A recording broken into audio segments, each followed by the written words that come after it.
lovely people that watch Verbal Autobiography. I want to show you my OOTD because it is Merry Thismas. Hell yeah.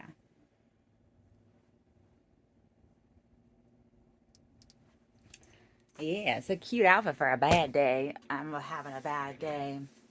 My plans that I was very, very excited for fell through because of work. And, uh, well, work is one of my struggles. But, like, I'm super blessed because I have a lot of good in my life, which helps. Uh, and I have like a lot of job phobia. And I feel like almost maybe like situations today and then again in the past are like the universe's way of telling me to hurry the fuck up because I want to make Deaf Puppy. Whether or not I get up, I want to make it. I want to make it there.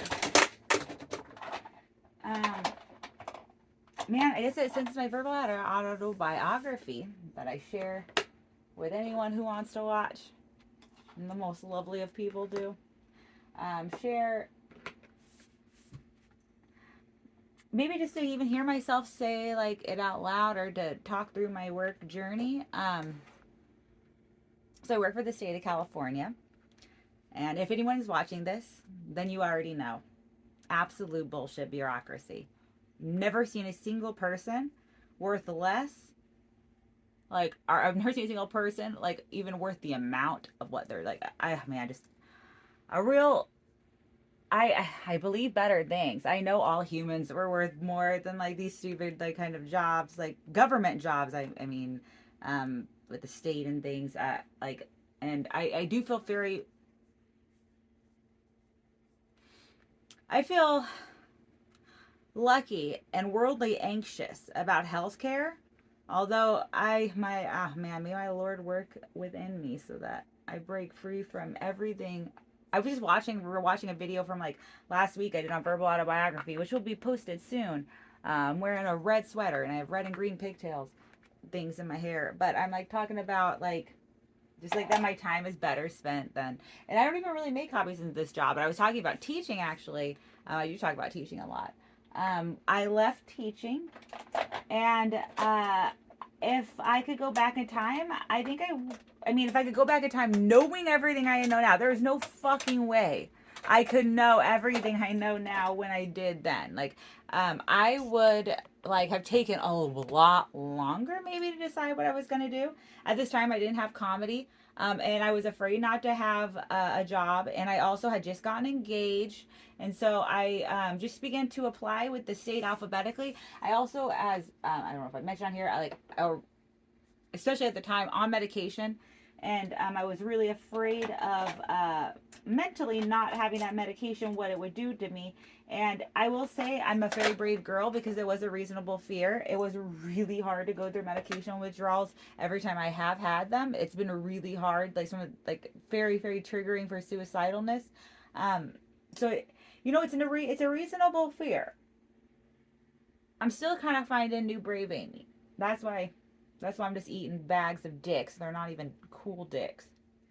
I'm not even getting jewelry and hot guy's affection. I'm just fucking eating bags of dick shit. Just a bunch of fucking bags of smegma. A bunch of shit stuffed under a foreskin. And I was being made to shovel that down. But if it's in God's will, it's like, if it's God's will, I will learn so much from this shit shoveling. When I left teaching, which I put my mom is a teacher, I never really asked myself, if I really wanted to go back to win to like make a different choice, I would have been like go all the way back and like know more about myself at 18. But hey, no one does. If you are 18 right now, you are dope, and you're gonna be a doper. You're gonna be a 20-year-old dope. You're gonna be a 30-year-old dope. But don't fucking doubt it. Don't think that things that don't doubt it. In fact, the people that truly love you in your life, like, test them. That sounds like a bad thing, but I mean, like, if they're saying you need to be doing this and this because of this whole fear of the world thing, like, I don't know. If they really love you and the choice is between you checking off all their boxes and you being fucking dead, like they're gonna probably actually pick you. So, because they fucking love you. Because they fucking love you. I don't know how afraid they are. They fucking love you.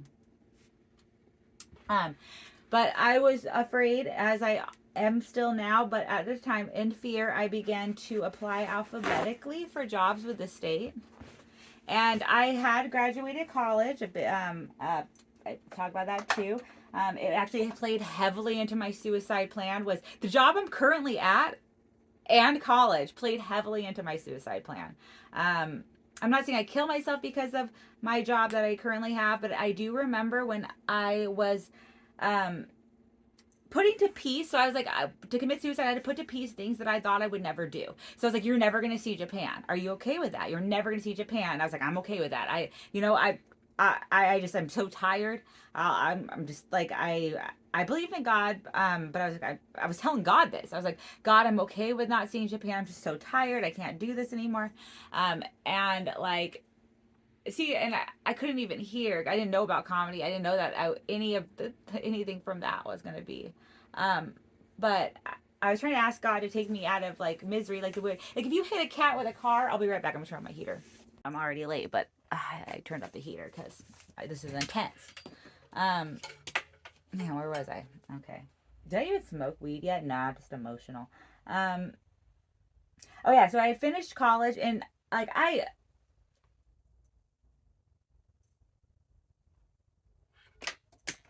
I know what I did and I know what I didn't and I know what people are worth, and I'm gonna say I was pretty fucking stellar. I earned more than that quote I was gonna end everything with. Oh yeah, that's what I was gonna say. I was trying to tell God, like, okay, so like if you hit a kitten, as adorable as that fucking kitten is, if you hit a fucking kitten with your car and it is just bleeding and clear, absolute pain, you have this like, as adorable as it is, it's disturbing now to watch this thing in absolute misery. So all I was trying to do was put myself out of the misery. Like I knew God thought, like I was like, come on, like, come on.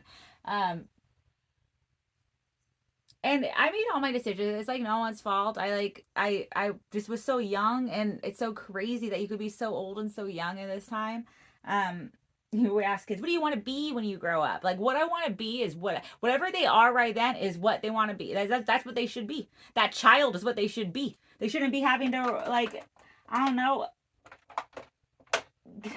the, Childhood anxiety shouldn't be a thing, especially like you have a good family and then end up like with childhood anxiety from fucking school because they're sitting there just at 5 years old fucking struggling to hold a pencil, having to write a whole paragraph about what they want to be.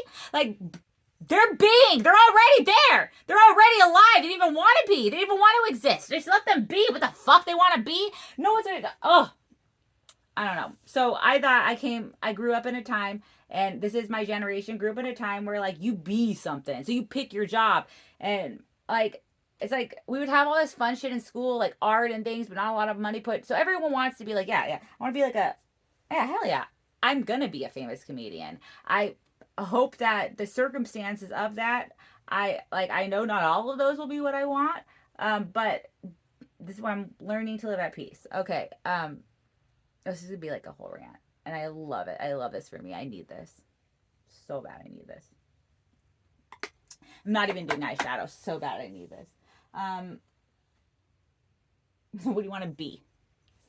The best you see, like, how would you want to grow? And you want to know what? Kids are fucking smart enough to answer that. In fact, if a kid is fucking smart enough to say what he wants to be when he grows up, he is smart enough. It is smart enough. That child is smart enough to have some semblance of an idea of like what they want to grow in.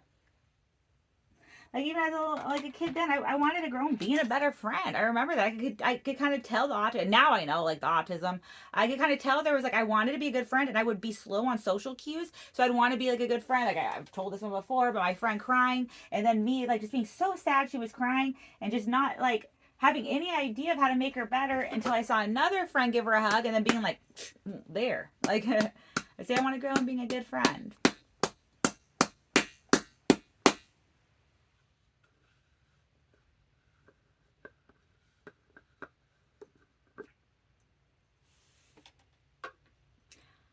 I think, I mean, So I did think about, like, I wanted to work for Saturday Night Live. I wanted to write sketches. I wanted to do comedy. But then I don't know, just the world, like, I was a child, and the world just really tells you like so many of your dreams are, like, you know what, I'm a little pussy. So it doesn't take much to get me worried. It doesn't take me much to be, oh, well, let's get back inside the box. Like, I'll crawl right back in there. It's taking out chunks of me to be outside of the box. But now I'm realizing those chunks were actually just dirt that was burying the jewel that I fucking am. So I was applying after I left teaching, spent 10 years. First graduated college, got an honors cord, became a teacher, tried to kill myself after with the honors cord because teaching had failed. And I thought I was at the happiest I would ever be. And I was working at this job that I'm just so excited. As I'm skipping eyeshadow so I can bitch about this job. At this job that I'm at now, I remember thinking, it wasn't I was like killing myself because of this job, but I remember one of the things being like, oh shit, hell yeah. And if you're dead, you don't got to go in tomorrow with Brenda. You don't got to, well, it wasn't a tomorrow, it was a Friday. So it's like, you don't have to go in after this weekend and be with Brenda. Like, hell yeah, knock it out. That's what I was telling God. I was like, God, look at all this shit. Like, I know my life is dope, but like, you know what your girl feels. And this kitten is yowling in misery. As dope and adorable as it might be, it's like you're like, I don't know, you don't know what's internally. Well, God did know what was internally wrong with that kid. I at that time doubted what God could do.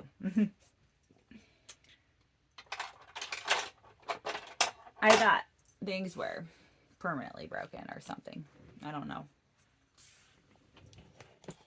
You guys really should get a good view of my hair though today because it's adorable.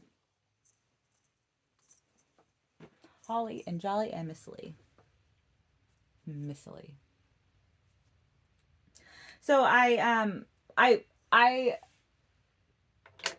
quit teaching, which was divine. It was God. It was a calling upon my life to quit teaching.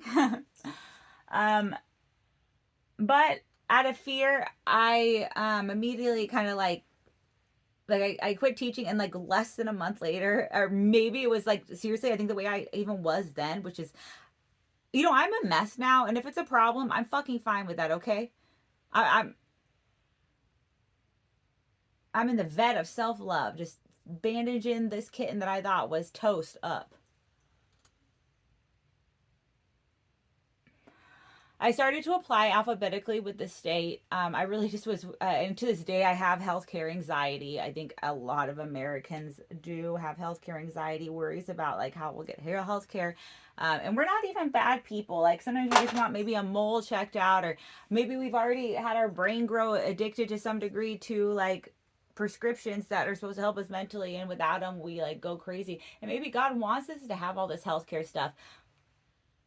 But that dude that got shot, he didn't want us to have healthcare stuff. That guy that the kid just unloaded in and then like recap loading, he didn't want us to have anything.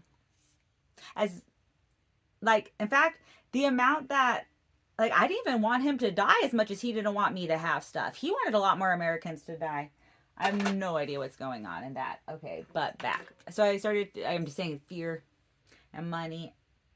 And it's so sad because, like, honestly, like, if you give too much money to people, you take out their human. How much harder is it going to be for them to find, like, what's true when they, like that guy that got shot by that kid was so okay with people dying and the amount of money it gave him. He didn't think he was a bad person, and that is terrifying. Or he had justified it so much in his mind. Like, and I know he was created by the same creator as me, and that's so very sad. Because the creator saw that all, and now he's having to deal with that. He's like, I just got shot. And the creator's like, yeah, you see why? Look at all these families crying. Look at all these people in pain. Oh man, can't escape empathy in heaven, son of a bitch. Now you're gonna have to feel it. Feel what we've been dealing with. I do believe that. I believe even the most like buried under fear and shit person here has to become gets the chance to become empathetic in heaven, and then they have to feel all the shit that us down here be like, oh my god, did I say something wrong one time with all this? I just want to make sure everyone's okay. So I started I left teaching. I hadn't killed myself yet. I had the cum laude cord. I was in an engagement, and I started to apply with the state. To the day, 1 month after I quit teaching, started to apply at the state, which was December, and I got. And I will say I would do like one application a day, so obviously I wasn't getting a ton of callbacks because it was December. Well, I started to hit it hard after Christmas, which was still December, and before, like, within the first week or two of January, got a call back from. Again, so I'm applying alphabetically. I got a call back for being an agricultural aide. An agricultural aide. It was the first thing. So honestly, all that time in December, it wasn't even that I wasn't getting callbacks. It's that all the fucking, bureaucracy shit in the state. People weren't checking those hiring packets. And I will say, I went into this job very scared, but with a heart full of love. And I have never been treated it back. Oh God, I hope people watch. It would be so dope if people from work watch this shit or like went to my shows, because I'm about to go do better shit. And I don't even mean in the future. I mean right in this fucking moment, I'm about to go do better shit. I have better shit to do after work. I would love to be fired. I know how I would get unemployment. I would utilize bureaucracy. I would go in more, but... And I know now it just seems like I'm a little bitch complaining, but I have shit I gotta do. No, let me take that back. I have shit I want to do. And shit that wants me. And that I'm good at. And that I enjoy doing. I'm gonna go do it. I love this state. I hate how people have ran it to the ground. Including, I love the people I work with. I do. I hate that, like, I'm going to hate them. If I stay at this job, I'm going to end up hating them. And I don't want that. They don't deserve that. And it's already happening. Been at this job. I had a friend at this job. She died. We talked about her on here. She has deserved a lot better in her life than what she, they had hired 2 people to replace the amount of work she did. And now so right now we're short staffed, and instead of like, they're just giving me a hard time so that they don't have to hire someone else and pay more. That's what happens, guys. That's what happens when we start to value money too much. We just really start to not value people. And you know what? It comes back around to us. And even if you think on earth somehow you might, and people thinking of money are only thinking that they monetarily somehow escape something. And you're going to go to heaven, and none of your money is going to matter when you have full empathy from God. You're just going to have to bear that. You're just going to have to bear all that shit you did for money and fear. And you're going to feel like a real pussy-ass loser for doing a lot of shit for fear. I mean, like, I'm already going to have to bear some of that. I've already been kind of a pussy-ass loser because of fear. I'm working on it. Clearly still not there. Like, I'm talking about the thing. Like, I should have left this job with my dignity. Maybe a year in, before my first bad boss did. My crazy ass boss who made me sneak into a building that was infected with COVID and made me be the only person at work where I continually got yelled at on the phone, on top of having a whole other job that was actually quite stressful. Like timekeeping. Which is all pointless. God has all the time. It's just like, and thank God for these fucking cool sunglasses I found, because now everything's a lot better. I didn't get to the book because this is verbal autobiography. And just so you know, at the moment, verbal autobiography has a dick shit eating job. Right now, verbal autobiography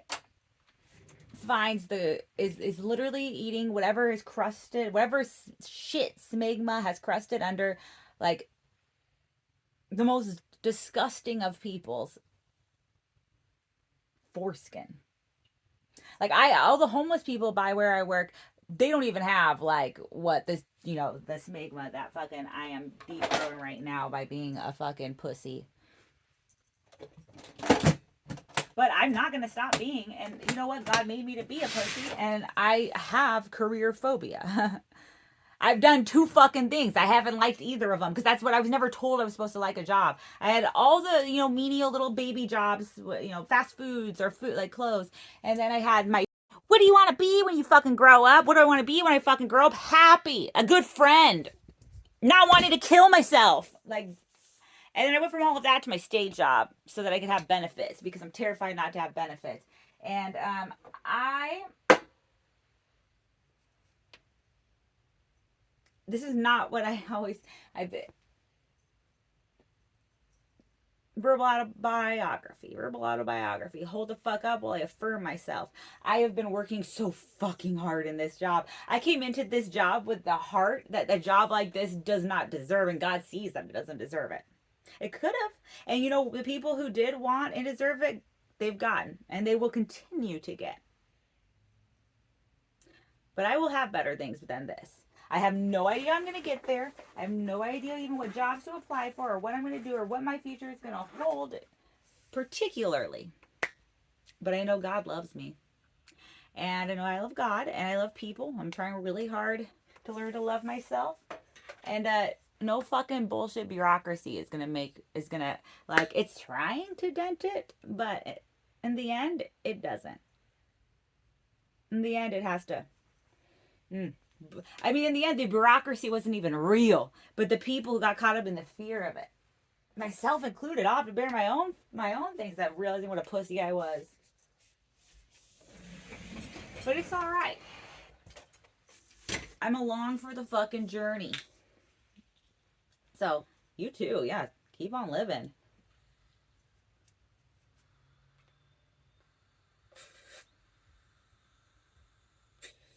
You're not a muley little kitten who's been hit too hard by a car. You're a fucking lion. Or a tiger. Maybe even a bear. Oh my.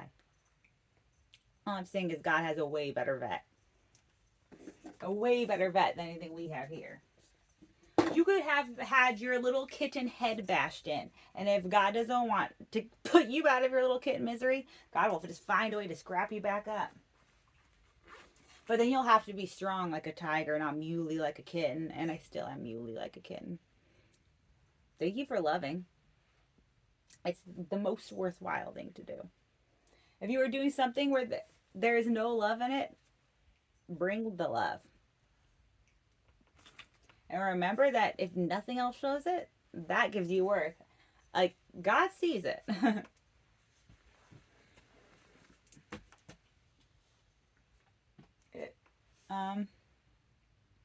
Man. We were created to create. Whether it's a family, whether it's like a nice house, whether it's like a garden, whether it's like a set of jokes, we were born to create. So, stay creative, cunts.